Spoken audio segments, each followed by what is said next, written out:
नमस्कार मित्रांनो, आजच्या नवीन एका व्हिडिओमध्ये आपलं स्वागत आहे. मित्रांनो, आजचा विषय आहे महाशिवरात्र. तिथं तुम्हाला मी छान असं मंदिरातली जागा दाखवणार आहे, मंदिर दाखवणार आहे. आजूबाजूला मंदिराच्या अवतीभोवती जी माणसं येतात आहे आणि ते दर्शनासाठी रांग लागलेली आहे, तिथं पाया पडतात आहे. आज छान असं महाशिवरात्रीचं आज तुम्हाला बघायला भेटेल. आणि मी आता उलव्यात आलेलो आहे आणि उलव्यामधले हे मंदिर आहे आणि खूप असं इथं डेव्हलपमेंट वातावरण आणि छान असं इथलं प्रसन्न असं वातावरण वाटेल असा हा इथला एरिया म्हणू शकतो. आणि खूप छान आहे असं. इथला रिलायन्सची कंपनी पण आहे. स्पोर्ट्स खूप छानपैकी इथे चालतं आहे. तुम्ही तुमच्या मुलांना घेऊन येता. मुलांना घेऊन आल्यानंतर आजूबाजूला त्यांना खेळण्यासाठी सुद्धा इथे बऱ्याचशा गोष्टी आहेत आणि खाण्याच्याही गोष्टी आहेत.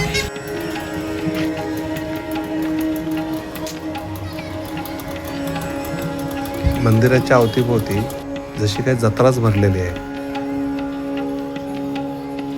लोक दर्शनाला येतात आहे गाड्या बिड्या घेऊन. आता इथे ब्रिज पण होतोय. मंदिरातलं जे वातावरण आहे, तिकडचं ताल भजन जे चालू आहे ते सर्व तुम्हाला मी दाखवतोय.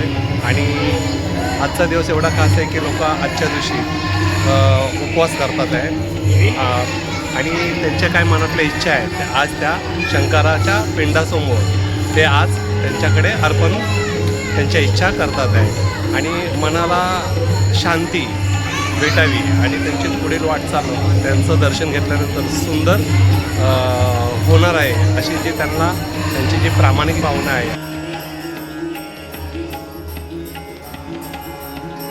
महाशिवरात्री हा भगवान शंकराचा अत्यंत पवित्र आणि महत्त्वाचा सण बोलला जातो. हा सण दरवर्षी फाल्गुन महिन्याच्या कृष्ण पक्षातील चतुर्दशीला साजरा केला जातो. फेब्रुवारी ते मार्च दरम्यान हा येत असतो.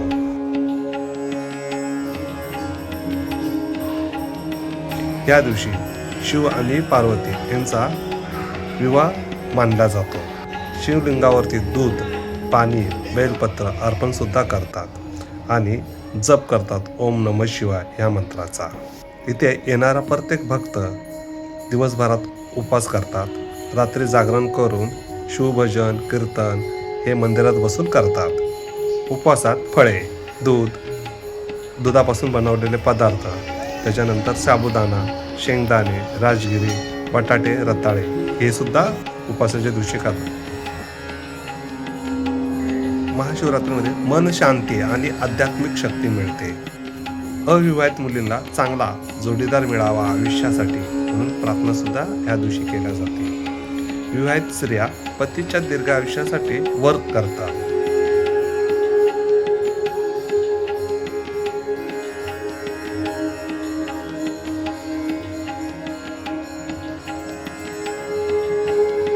पुस्तकांचा स्टॉल्स लागलेला आहे. खाण्याचे पदार्थ लागलेले आहेत.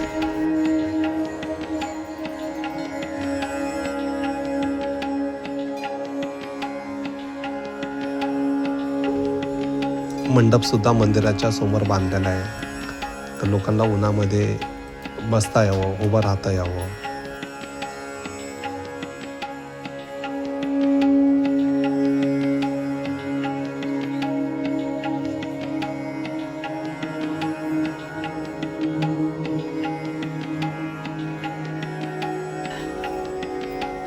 भैरवनाथाचं मंदिर आहे.